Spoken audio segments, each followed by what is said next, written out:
Hey, free to play gang, welcome back to another video. So for today, we are going to take a look at the twins. Yay! So many of you guys have been waiting for this one moment. So we're going to start off as usual with the skills, followed by the relics, followed by the ascensions, and right now, we can take a look at the resonance as well. Hooray!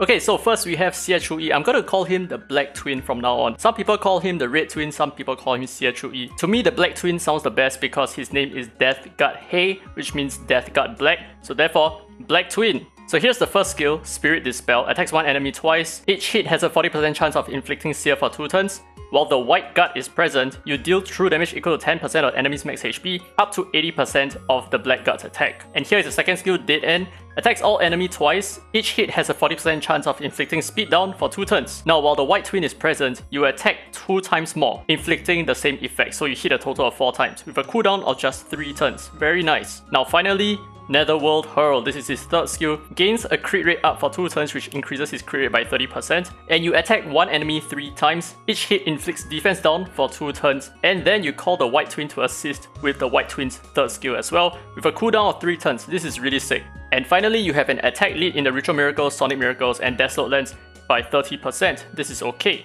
Now let's take a look at the white twin for a moment. So Soul Dispel attacks one enemy with a 75% chance of reducing their AP by 20%. Now if the black twin is present, you attack 2 more random enemies that are not the same enemy, so you can only attack other enemies, inflicting the same effects, basically just 75% chance of reducing their AP by 20%, which is pretty good. Now next we have Luck in Pairs. Attacks all enemies twice. Each hit has a 40% chance of stunning them for 1 turn. Now while the black twin is present, you attack 2 more times, a total of 4 times, inflicting the same effects, basically just more stuns, right? With a cooldown of 3 turns, this is really good. And then finally, Heaven Awaits, which is the third skill, gains speed up for 2 turns, and you attack one enemy twice. And the first hit steals 20% AP, and the second hit increases all of the debuff durations by 1 turn, and that includes stuns as well, so this is going to be quite important in some of the cases. Afterwards, you call the black twin to assist with the Netherworld Hurl, which is also the third skill, and this skill has a cooldown of 3 turns. This is amazing. And finally, Captain Ability in the same areas by 40% accuracy.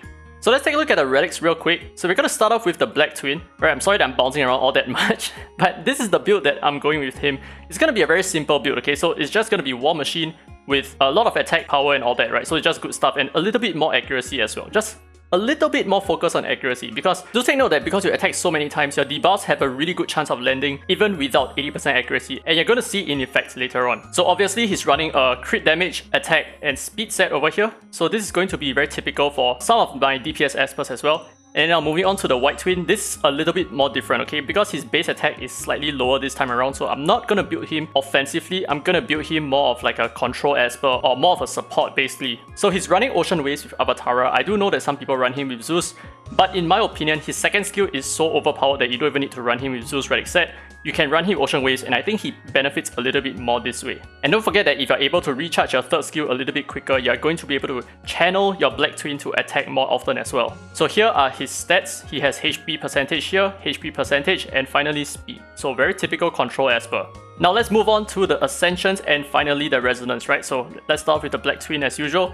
So he has flat attack, flat HP, defense plus 10%, crit rate plus 10%, and attack plus 20%. Nothing much to talk about over here. But these are his resonance that I'm going for, right? So over on the left, you can see that I'm going for accuracy here, and I'm going for a little bit more damage if my HP is below a certain percentage, but this is not so important. What's most important is the third node over here, hasty action. So if there is an ability on cooldown, your speed increases by 10. This is big for him because he's always going to have skills on cooldown. He's going to keep using his skills anyway. So he's always going to have a 10 speed bonus, which is really nice. And over on the attacking path, honestly, there is not a lot of reason for me to go for this path over here. Basically, Life Snatcher, right, and Power Suppression. It's not a very significant path in my opinion. And if you are lacking a little bit of crit, you can definitely go for Life Blast. This would make a little bit more sense in some cases. But for me, his crit rate is already at 70%. And topped off with his own self crit rate up buff, he's going to have 100% crit rate for me, so I don't really need to go for that path. That's basically it. And then now moving on to the white twin, let's start off with his Ascensions. So he has flat defense and flat HP, followed by 10% defense, 7 speed, and 20% accuracy. This is really good. So let's take a look at the resonance that I'm going with him, right? It's gonna be a little bit more different. Okay, so I'm definitely going to go for hasty action as well, but I'm gonna do a detour just to unlock accurate aim. And now the reason why I'm going for accurate aim is because he's not a shimmer type, which means that if he's going to attack, like let's say an inferno type, he has a 50% chance of missing his stuns, missing his skills basically, right? But the thing is, if the target isn't buffed, your miss rate is reduced by 15%, which allows him to land his AoE controls a little bit better than before. So I think it's quite important for AoE debuffers, AoE controllers to have this effect, except if you're a Tricky. If you're Tricky, you're never gonna miss, so this is not going to be essential for Tricky at all. And at the top, this is just basically like a little bit more crit rate because like I do not know what else to give him. None of the other nodes make a lot of sense. So basically I just went for a little bit more attack and that's about it. So the introduction has been super long because we had to talk about 2 different Espers, but for the rest of this video, I'm going to talk a little bit more about where they excel in, which is mostly going to be PvE content. If you're going to be talking about PvP, it is possible, but you're going to need to have a lot of setup, and honestly there's a lot of videos out there with like the twins being built in a PvP sense. So I do not want to just add on to that, okay? It's already out there. Instead, I want to talk about how they are very useful in the Infniity Tower, and especially so after using them in Floor 4 and Floor 5 with absolutely no hiccups whatsoever. And it is almost to the point where I can even just auto the floors entirely. So let's take a look at that. Now feel free to pause the video at any time if you want to take a look at the buffs and debuffs that I'm going with for the 4th floor. But I just want to get right into the floor itself. Okay, so these are the Espers that I'm going to bring in. I'm using a Jinyu Yao here because I am giving myself a silence at the start, and Jinyu Yao or Catherine is going to get rid of it instantly for me. So that is her only purpose, and honestly it's not such a big deal. As long as you're able to tank the enemy's first wave of attacks, you're going to be okay. So apart from Jinyu Yao, I'm definitely using the 2 twins because they are part of the showcase, and I'm also going to be using Tricky and Suhua. Now Tricky's purpose here is to strip buffs on the second wave, which is where the donas come in, but we'll only talk about that when the wave comes. And Suhua is just here for the good old-fashioned attack buffs and defense buffs.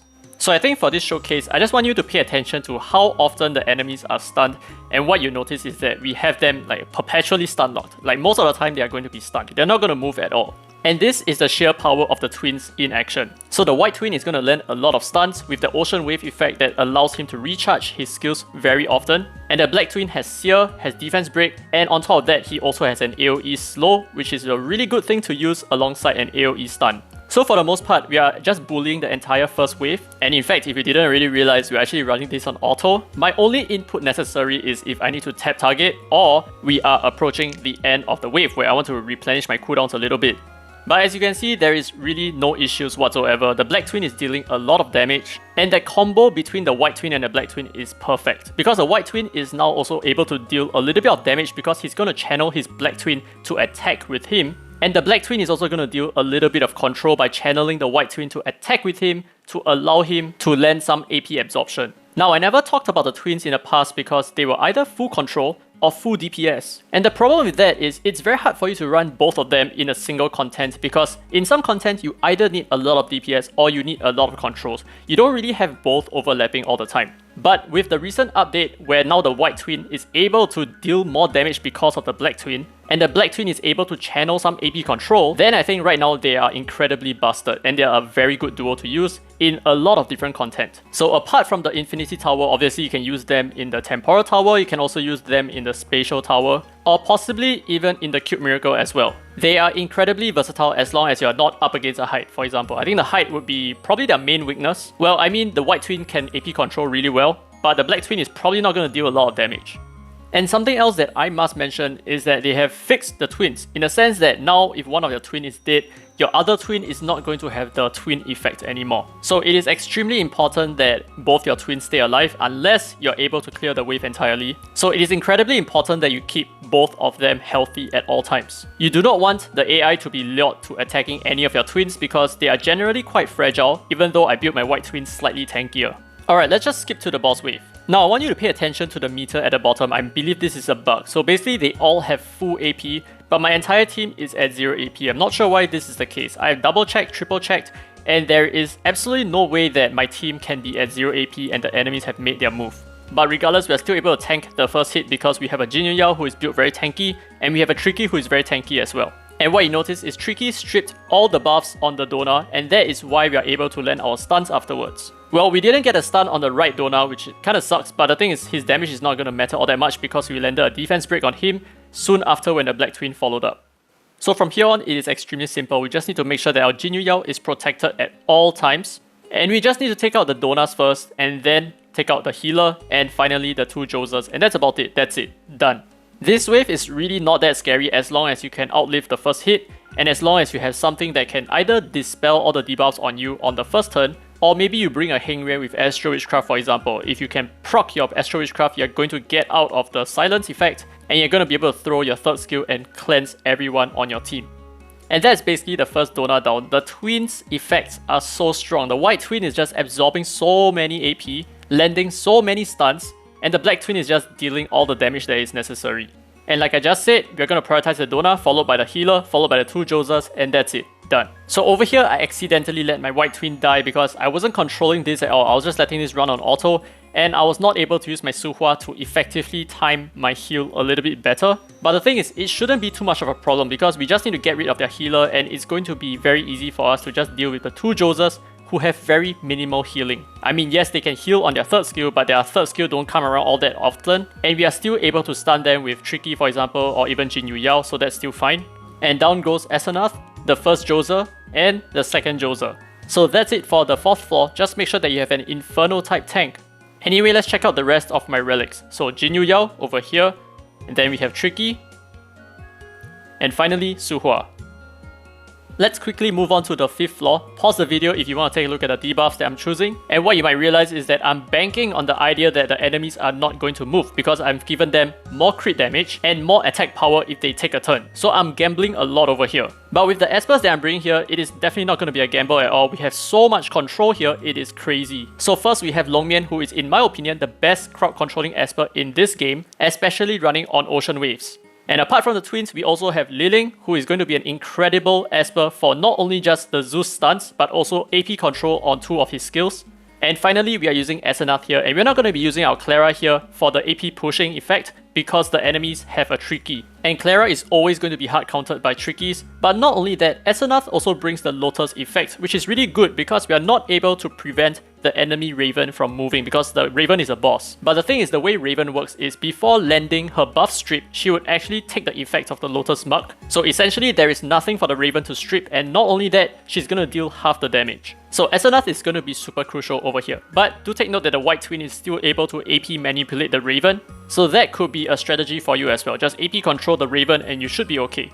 And as you can see, the first wave is a cakewalk. It is super easy. There are no hiccups and no problems whatsoever, and we are keeping them controlled all the time. So the first wave is actually super freaking easy. Just make sure that you do not waste and overlap your stuns. Use them only when you need the stun. So let's not waste too much time, let's just move on to the boss wave. So we're going to start off with the Lotus Mark that prevents incoming damage by 50%. And we are going to use White Twin to land the stuns first, so that we can gauge whether we need to use our second or our third skill. But the thing is, we are going to use our second skill here because the enemies are already stunned. So Longmian's second skill reduces AP. And here we use our Liling's second skill to land a stun on the Gaius. Pretty clutch. And as you can see, the Raven did absolutely no damage to us, even with an increased crit damage. But the thing is, the Raven is going to start to snowball, so we need to make sure that we have her under control really soon. And we need to take out Gaius ASAP because whenever he transforms, that takes a turn, which means that his attack will also increase. So he actually scales very quickly over here. So just make sure that you're playing it smart, and this is honestly really fun because you're just like picking, okay, I need to stun this Esper, I need to stun that Esper, and it's a lot of fun for me, in my opinion. And down goes Gaius, and what you notice is the White Twin's basic attack would then reduce the AP of the enemies, which is super useful as well. So I think the White Twin on Avatara makes a little bit of sense, not against the target enemy, but on the target enemy's allies. So I guess we decided it's better to get rid of the Clara ASAP because she is somehow still not controlled, but she has both the defense break and the seer debuff from the Black Twin. So she's gonna go down very quickly. But I already noticed that I have 2 AoEs coming up, so the White Twin followed by the Black Twin, so the Clara is definitely gonna go down, so we didn't really have to focus onto her that urgently. And from here on, we are just gonna get rid of the Raven really quickly. And that's basically it for the 5th floor, just control. The twins are really strong. And just like that, 6 stars. Now let's quickly take a look at the rest of our relics. So let's start off with the Longmian. Here are his stats. And then Liling. And finally, Esanath. So hope you guys enjoyed this rather lengthy guide. So this has been the Twins Showcase, the Esper reviews for both the Black Twin and the White Twin. Hope you guys enjoyed the video. If you did, don't forget to leave a thumbs up. It really helps the channel, and subscribe for more Dislyte content. Now with that said, this has been Daddy Free to Play, and as always, I will see you in the next video.